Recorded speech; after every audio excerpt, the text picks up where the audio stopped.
Selamat siang dan salam sejahtera untuk kita semua.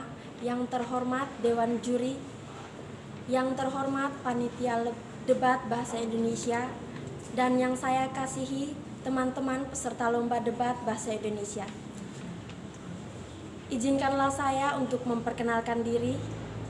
Nama lengkap saya Sugi Damara Azarialani, asal sekolah dari SMA Swasta Katolik Santo John Paul II Maumere.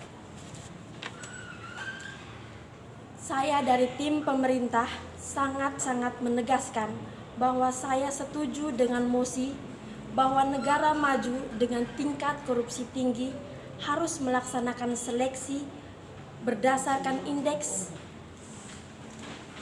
sekolah dan indeks integritas kejujuran.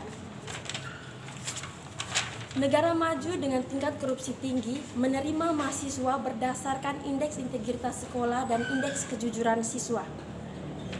Di sini negara Indonesia sendiri adalah salah satu negara yang memiliki tingkat korupsi tinggi yang ditemukan KPK di sektor pendidikan. KPK menemukan bahwa dalam bidang pendidikan merupakan garda terdepan untuk mendidik anak-anak bangsa. Jadi, oleh sebab itu, pendidikan harus terbebas dari tindak korupsi. Bentuk korupsi di lembaga pendidikan sangat variatif, bahkan sering tidak disadari oleh pelaku.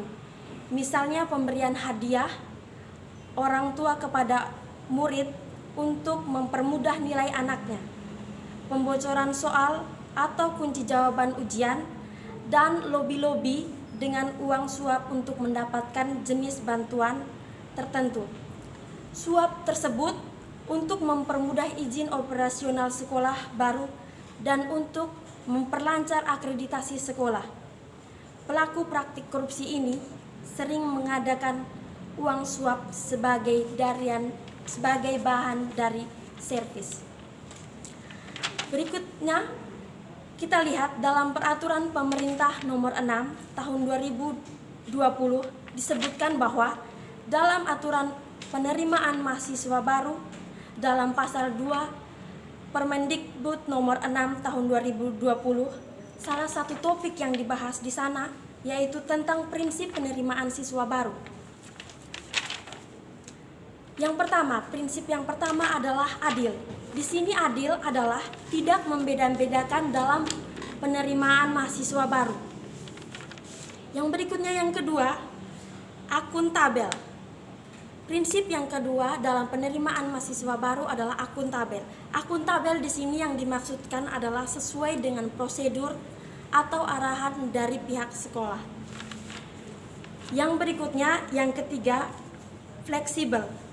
Di sini yang dimaksudkan fleksibel adalah berkesinambungan atau berulang-ulang, bahkan bukan hanya satu kali melainkan secara fleksibel atau secara berulang-ulang. Yang terakhir, efisien dan transparan. Efisien di sini adalah tes masuk menggunakan teknologi informasi. Sedangkan transparan adalah dengan cara terbuka. Penerapan indeks integritas sekolah perlu dipikirkan. Mengapa perlu dipikirkan?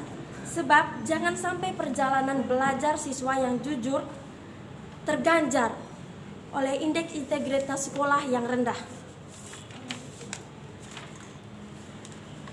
Dewan Juri yang terhormat, di karangan para ahli psikolometrik, konsep indeks integritas sekolah bukanlah hal yang baru. Kita bisa menyebut berbagai macam teori tentang indeks integritas sekolah ini, mulai dari teori klasik yang diawali Bird pada tahun 1927 sampai 1979 hingga Sotardia dan Meijer. Indeks integritas sekolah adalah sebuah nilai yang dimiliki oleh suatu sekolah dalam kejujuran dalam hal saat melaksanakan ujian. Di sini indeks integritas sekolah bukan hanya dilihat dari nilai ujian saja, melainkan dari indeks integritas sekolah yang ditentukan. Sekolah bisa menentukan dari bukan hanya dari rekam jejak alumni di perguruan tinggi, tetapi juga hasil dari akreditasi sekolah. Hal ini bisa saja menjadi pertimbangan secara objektif yang benar-benar mencerminkan indeks integritas sekolah tersebut. Seperti halnya UN atau UNBK atau Subiti. Di sini terbukti efektif meningkatkan kejujuran siswa, sebab siswa langsung mengerjakannya di komputer. Oleh sebab itu, setiap sekolah harus berkomitmen untuk indeks kejujuran yang baik tersebut.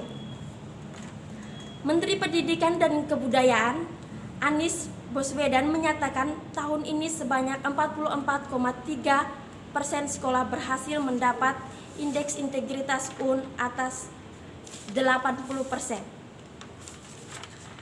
Jadi sekali lagi saya menegaskan bahwa kami setuju dengan mosi di negara-negara tingkat korupsi tinggi, seleksi penerimaan mahasiswa harus berdasarkan atas indeks integritas sekolah dan indeks siswa.